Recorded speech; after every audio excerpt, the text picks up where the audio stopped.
Hello and welcome back to our channel. So today in this video we will be discussing about how you can block someone in WhatsApp.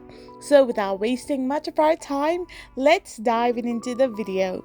So to block someone in WhatsApp, all you need to do is simply tap open the WhatsApp app itself. So once you open the app, you will end up in this interface. So simply tap on a person you want to block and tap on the three dots on the right hand side of the menu and tap on view contact.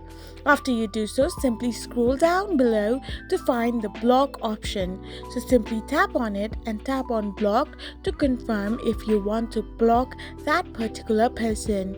So once you tap on block, they will be blocked from your WhatsApp and they won't be able to contact you in any way possible on your WhatsApp ID.